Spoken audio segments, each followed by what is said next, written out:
حضرت ایوب علی نبینا علیہ الصلوۃ والسلام اللہ کے پیغمبر ہیں.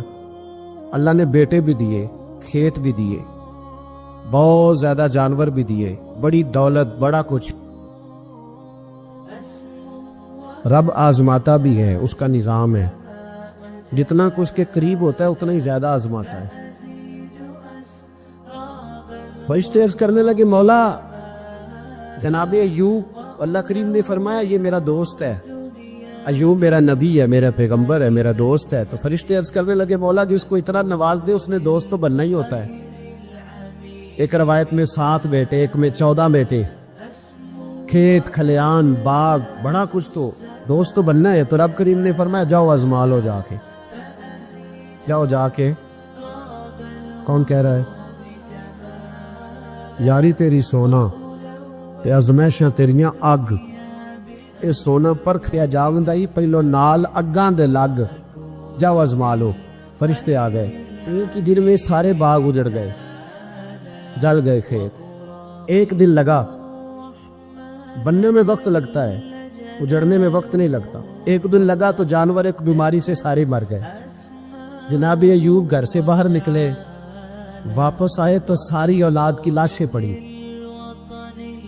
بڑا مشکل مسئلہ ہے نا، لیکن زبان پہ ایک ہی لفظ ہے، انا للہ و انا الیہ راجعون. حضرت ایوب صبر سے، حوصلے سے، اطمینان سے. اس پر بس نہیں، اللہ کے نبی پیغمبر. یہاں تو جو 5 نمازیں پڑھتا ہے وہ کہتا ہے مجھے بخار کیسے ہو گیا، اللہ تو میں نمازی ہوں.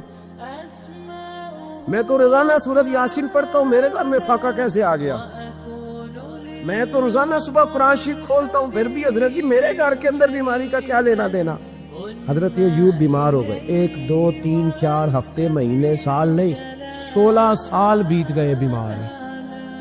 16 سال بیت گئے، 16 سال. حضرت ایوب علیل ہے.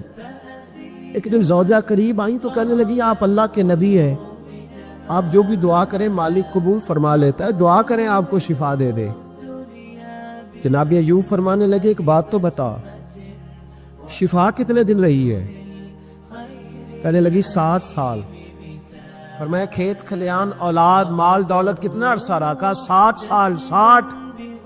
آپ فرمانے لگے بیماری کو کتنے سال ہوئے؟ کہا 16 سال. فرمانے لگے ذرا مجھے تکلیفیں اور بیماریوں کو بھی 60 سال ہو لینے دے، پھر دعا بھی مانگ لوں گا. برابر تو ہو لے، ابھی تو صرف 16 ہوئے، 60 ہو لے، دعا مانگ لوں گا. اور فرمانے لگے دعا مانگنی چاہیے پر میرے رب کو پتہ ہے ایوب کس حال میں ہے. بس زبان پہ یہ لفظ آئے تو اللہ نے فرشتوں سے فرمایا تم نے جانچ لیا ہے لیبلوکم ایکم احسن عملا، پتہ چل گیا؟ کا مولا چل گیا. فرمایا جاؤ اب میرے بندے کو نواز دو. بس مالک دے نیاز ہے نا. بنجر زمینیں پھر سے آباد ہو گئی، پھر سے جانور آ گئے، پھر سے وہی لہر بہر ہو گئی. بیٹے بھی اللہ نے دے دیے، مال دولت جائیداد ہر چیز، گھر میں بیٹھے، شفا بھی ہو گئی. حضرت ایوب کی زوجہ قریب بیٹھی ہے، سکھوں کے دن آ گئے. پوچھنے لگی ایوب ایک مسئلہ پوچھنا ہے. ایک بات ذہن میں آئی، اجازت دے تو دریافت کروں؟ فرمانے لگے پوچھو. تو زوجہ عرض کرنے لگی حضور بتلائیے، دکھ اچھے کے سکھ، دکھ اچھے کے سکھ. تو جناب ایوب فرمانے لگے دن سارے اللہ کے، دن سارے اللہ، دکھی رکھے تب بھی مہربانی، سکھی رکھے تب بھی فضل اسی کے ہیں. پر اگر میرے دل کا حال پوچھے نا تو دکھ بڑے اچھے تھے، بڑے اچھے تھے وہ دکھ. کہا حضور دکھ اچھے تھے؟ تو جناب ایوب فرمانے لگے جب میں بیمار تھا تو میرا رب 24 گھنٹے میں ایک دفعہ میرا حال پوچھا کرتا تھا. رب پوچھتا تھا ایوب تیرا کیا حال ہے؟ رب پوچھتا تھا، خدا خود میرے مدلسبو اللہ پوچھتا تھا. فرماتے ہیں 12 گھنٹے اس مزے میں ہی گزر جاتے تھے کہ میرے رب نے میرا حال پوچھا ہے.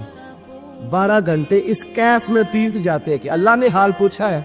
اور فرمایا اگلے 12 گھنٹے میں انتظار کرتا رہتا تھا کہ رب دوبارہ کب حال پوچھے گا. فرمایا 24 گھنٹے میں ایک دفعہ پوچھتا تھا. 2 عمر دراز مانگ کے لائے تھے 4 دن، 2 آرزو میں کٹ گئے، 2 انتظار میں. تو فرماتے ہیں بس یہ اس طرح حال گزر جاتا تھا. فرمانے لگے شفا تو ہو گئی، صحت تو ہو گئی، کھیت کھلیان تو ہو گئے پر اب میرا رب میرا حال تو نہیں نہ پوچھتا.